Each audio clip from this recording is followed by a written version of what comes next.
Today we're going to be going over our condition damage Firebrand Guardian, or as I like to call it, the Burn Brand. Now I've been mostly running this build in the open world for world bosses, convergences, meta events, etc. But don't worry, I did the damage test and we're still hitting that 20k mark, which means this is perfectly fine to bring in harder content as a Condi damage build. Now here's how the video is going to break down. There's timestamps below, and let's get started. Now, starting off with our traits, the first thing we're going to go over is our elite specialization, which is the Firebrand. The first passive here, it changes all of your virtues into these tomes. So you have the Tome of Justice, the Tome of Resolve, and the Tome of Courage. Now, you still get the usual passive with these. So for the Tome of Justice, for example, every few attacks, we're going to apply Burning. Remember, this is a Condi damage build, so that Burning effect, really good. And when you activate these, you get this whole new skill set. You don't have to worry about all of these for this build, really just a Tome of Justice, because this has synergy with our Condi damage, which we're mostly going to be focusing on that burning effect. Now for the first column here, I would go with either Unrelenting Criticism, so when we use an axe skill, it's going to apply bleeding, being a Condi damage. These two synergize for what we're going for. But if you want to be a little bit more self-reliant, say you're out in the open world, Liberator's Vow, this is going to give you quickness when you use your healing skill. That's really handy. For this video, and right now, we're just going to select Liberator's Vow. The second passive you get is Swift Scholar, so every time we activate one of these tomes, we're going to be granting ourselves quickness as well. There's a lot of synergy with quickness as a Firebrand, really helpful. Second column here, I think you have two choices. You can go with Weighty Terms, which when we use our final charge of a mantra, it's going to apply Slow. Slow is a condition that will kind of tick down a Defiance bar. So if you're having trouble taking down a Defiance bar, maybe go with Weighty Terms here. But for me, I'm going to go with Stalwart Speed. So we're going to grant, whenever we grant Aegis or Stability, also going to be granting Quickness. Just going to be really helpful overall. Again, very self-reliant. The third passive here, Imbued Haste. When we do have Quickness, look at that. Our condition damage with the stat we're getting is a plus 250. So since we're spamming so much quickness, that's just a passive bump to our Condi damage, which is great. And then for this last column, I would go with Quickfire, so we retain our Justice passive even when it's on cooldown, but also granting quickness to allies and ourselves, even though it doesn't say that, we get Ashes of Justice, which means our next attack is going to burn enemies. So with this whole trait line, we have a lot of synergy between applying quickness to ourselves, most importantly, and doing a lot of burn damage. Our next specialization line we're going to talk about is Radiance, Burn Away the Unworthy. I like that description. It really fits the vibe we're going for. Anyways, first passive here is Justice is Blind, like Daredevil. Anyways, when we activate our Virtue Skill 1, we're going to be dishing out Blindness as a condition, but also giving ourselves Light Aura. That can be helpful. First column here, I would go with Inner Fire. We gain Fury when we strike a foe that has a certain amount of burning stacks, 3 burning stacks. That's really good in my opinion. Another choice here is Right-Handed Strength, so as long as we're wielding a one-handed weapon, which we are, we're going to be getting 80 precision and 80 power. Nothing wrong with that. You could do, again, either choice there. Second passive we get is Renewed Justice. I love this one. Our Virtue Skill 1 is renewed when we kill a foe. It really helps you just kind of like keep going in the open world and killing an enemy, refreshes, kills another enemy, refreshes. Makes your F1 here kind of like a really active ability. So I like that. For the second column here, we're going with Radiant Fire. This is one of the biggest reasons we're taking this whole specialization line, because we are going to have an offhand torch. So Zealot's Flame is improved. We're going to get 2 charges with that. And then the burning we inflict has increased duration, and then torch skills overall have a reduced charge time. This is really helpful. I mean, this just fits perfectly with what we're going for. Third passive we get here is Radiant Power. Against burning foes, plus 150 to ferocity, and then the crit chances increased by 10. And then for the last column here, I think you just have to go with Amplified Wrath. This is again, just works perfectly for the build. Burning you inflict deals increased damage, and then burning duration applied by our passive from our Virtue 1 skill is increased also. A lot of synergy with our condition damage, which is burning. And the last specialization line we're going with is Zeal. Behold, the symbol of your defeat. Not as cool as the other one, but it'll do. First passive we get is Zealot's Resolution. So when we knock an enemy down below 75%, we're going to put this symbol down. And the main takeaway from this symbol is that vulnerability that it applies. Talk about that in a second. First column here, gotta go with just Fiery Wrath. We deal increased damage to foes that are burning. We're going to be doing a lot of burning. Second passive we get, and this is why symbols are kind of so instrumental to a lot of Guardian builds, is symbolic exposure here. Symbols make enemies vulnerable. So vulnerable is just universally great across so many builds. I think for everybody, this is a condition that is very easy to apply, but also very important for both power damage builds and condi damage builds. So this is kind of why it's always a staple in a lot of Guardian builds overall. Second column here, I think you just got to go with Kindled Zeal here. Gain increased condition damage based off of your power. This is why Kindled Zeal maybe has a little bit of synergy down here with right-handed strength, because this is just giving us passive power. So again, that's why you have some choices there. Third passive here is Symbolic Avenger. So we're going to be doing increased damage to enemies that are hit by our symbols, and it's going to max out at 5 stacks. You'll see that as a passive down below when we are just in combat. It kind of just works naturally in the background for more increased damage. And then the last column here, we're going with Furious Focus. When our strike damage and movement speed are increased when we have Fury. Again, this actually synergizes with what we were using here with Inner Fire, but also create a lesser symbol of blades when we activate our Virtue Skill 1. And this is why I mentioned earlier that our F1 is kind of going to be a very active skill that we're using. So we have a lot of synergy with that. Those are the traits out of the way. Let's move on to our equipment and the stats we're going to be prioritizing. Now really quick for our equipment and our stats, you want to be prioritizing, of course, condition damage. I'm going with the Viper set that gives you power, precision, condition damage, and expertise. Expertise is going to increase the duration of your condition, which is basically what concentration does, say for boons if you're making like a boon build. But those are the stats we want. The rune set we're going for is the Trapper rune set. Now, if you can't craft the Trapper rune set, I recommend going with the superior runes of Balthazar instead.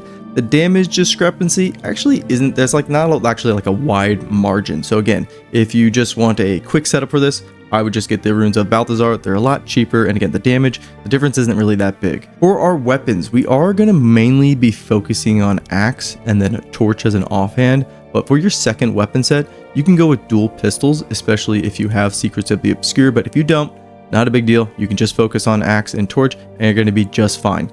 Lastly, our relic here, we're going Relic of the Fractal. When we inflict bleeding on an enemy with 6 or more stacks, which is just going to happen passively, we're going to inflict burning and torment. So just more burn stacks. But that's the equipment out of the way. Let's talk about those weapon skills and the utility skills that we're going to be picking. Now our weapon and our skill choices, we're going with axe and we're going with our offhand torch here. Our axe is going to do a pretty good job at applying bleeds and burn stacks. And then we also have a symbol with our 2 here. Also take note, Defiance Break 100. Our axe 2 and 3 are actually going to be pretty good sources of Defiance Break, on top of just doing burning damage as well. For the symbol of Vengeance here, remember, because we're taking Zeal as a specialization, got a lot of synergy with our symbols, which is great overall. Our offhand torch here, this is great. Zealot's Flame, you basically light yourself on fire and then you can activate it again to throw out a big burst of flame damage. This we basically want to use off cooldown all the time. Whenever it's up, just go ahead and double tap it, and then you can actually double tap it again. Again, a lot of burn stacks immediately. Our 5 here, kind of just this flame breath. This is actually pretty good because while you're doing the flame breath, you can be spamming your mantras at the same time. So let's show that off. Yeah, while we're doing our flame breath, we can just be spamming our mantras at the same time. Because that 5 is a channel ability, kind of just keeps it very active again when you're spamming mantras at the same time. And real quick with our second weapon set, which we are going with 2 pistols. For me, it's 2 crossbows, kind of like a vampire hunter, channeling our inner Belmont. Anyways, well, the skills that we want to focus on with these is the 5 ability, Jurisdiction. This is going to apply burning damage. Then R3, Symbol of Ignition. It's a symbol, but again, more burn damage. And then our 2 ability here, which is our Peacekeeper. So 2, 3, and 5 are your heavy hitters with your 2 pistols here. Once you use these and they're basically on cooldown, that's when you want to switch back over to your axe. Make sure to hit all your heavy hitters and then switch back to your 2 pistols. But if you just want to focus on your axe and your offhand torch, that's completely fine too. But before moving over to our skills, let's talk about our tomes here. Most importantly, the Tome of Justice. When we activate this, we get a whole new set of skills. And really, you just want to focus on doing your 4, which is Scorched Aftermath. And then move on over to your 2, which is Igniting Burst. And then finish off with your Ashes of the Just. That's really the main skills you want to be using off of these. And then you could either spam your searing spell here, which is just going to be burn damage. But after that, really, yeah, just stow your tome and then go back to your weapon skills. And then when you notice that your Tome of Justice is back up again and you have all your pages, go back into it. Focus on those main abilities again. Remember 4, 2, and then 5. Really just always finish off with 5 before switching back to your weapons, because the 5 ability is going to give you Ashes of the Just, which means your next strike is going to do burn damage. So that's kind of the focus with your tomes here. Other than that, really just kind of spamming F3 every now and then when that's off cooldown for that quickness. And then for the F2, if you need some survivability and some healing, this is what really this line's going to be for here. Again, if you get a lot of pressure on you, other than that, kind of use it like your F3 as well. But we should have enough stability and stun breaks with our skills over here, so we don't really need to focus on the Tome of Courage too much. Now moving over to our healing skill, utilities, and our elite skill. The healing skill you got to go with is the Mantra of Solace here, because one of the drawbacks of being a Guardian is having a low health pool. But with our heal skill here, which we can spam out, we're going to be granting ourselves protection and resolution, really helping out with our survivability. Other than that, our utility pick, the first one that you definitely have to lock in, is Mantra of Flame. This just does a bunch of burning damage, and I wouldn't worry about reserving that last mantra slot. I would just use them all at once and then let it go off on cooldown, and then when it comes back up, spam it out again. Now these last 2 slots I kind of think are flex picks. You have Purging Flame here, which is a consecration, which puts out a fire field. And so if an enemy's in it, they're just going to be getting hit with more burning damage. That's really good. And then the other one here, Mantra of Truth. This just puts out a bunch of other conditions that are good for passively breaking those Defiance bars. Because one of the strengths of a condition build is you put all these conditions on them, and if a boss or an enemy moves away, either they teleport or charge or whatever, even though you're not in range of hitting them, say with like your weapon skills, your conditions are slowly ticking away at them. And with Mantra of Truth here, you're hitting that Defiance bar. So that way, if they come back into you, you use your 2 on your axe here or your 3 to really finish off that Defiance bar. So I like these 2 abilities. Some other choices, obviously the Signet of Wrath here. This is going to give you passive condition damage, that stat, 180, which is very helpful. Another one, of course, is the Bane Signet, which is just a chunky bit of Defiance break. Remember, we're being very self-reliant, very open world friendly with this build. But those are some choices with your utility picks. And then for your elite skill, I think you just have to go with Mantra of Liberation. This is going to be a great way for you to have a bunch of stun breaks on hand whenever you want, and stability. So this is just really helpful for sustaining and just staying in the fight and not getting crowd controlled. But that's all the skills and the choices we're making. Let's apply this to a combat scenario, and we're gonna go find some hero challenges to conquer. Now in the gameplay section here, this is probably the only hero challenge right now that maybe is not being spammed by everybody. I think it's the event going on right now. I don't know. But let's talk about the choices we're making, because we're being very, very self-reliant. So I want to make sure I can destroy those Defiance bars. So I am going with the Mantra of Truth right now, and then I'm going to take the Signet of Wrath for that passive Condi damage. Let's go ahead and activate it, and then we will just go through and kind of, you can see firsthand what this build can do. So we're going to activate it.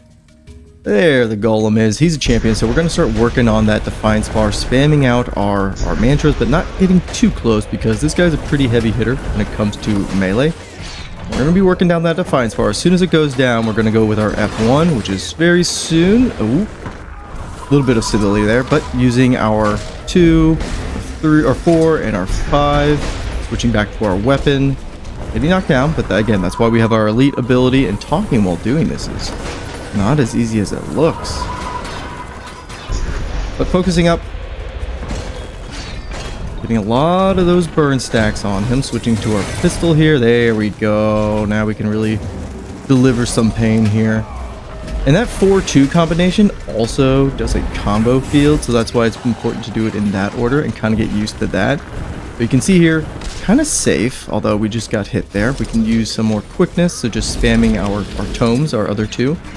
Not focusing on those at the moment though, and really just keeping our distance as he's coming in close to us. Soon enough, he is going down. We kind of have it in the bag. That's the funny thing about like condition builds, you can kind of just stay back as they're doing all of the work for you. You just got to make sure you're just always applying them. But yeah, that's generally how it works. I really like this build for the open world. Again, you can solo some of these hero challenges that are in Heart of Thorns, which Heart of Thorns has like the hardest hero challenges. So if you ever want to test out a build, it's fun to just come out here and give it a go. But anyways, guys, that is the build. That is the video. Let me know how you like to make your Firebrand. I like Firebrand because there's just so many things you can do with it. You can go with a power Firebrand, you can go with a healing Firebrand, or you can go with a Condi Firebrand. I think there's even a hybrid out there where you can be a quickness Condi Firebrand, which technically, I guess this build could do too in like a group setting. But again, mostly focusing on that like condition damage, which is mostly just burning. But yeah, that is enough for me.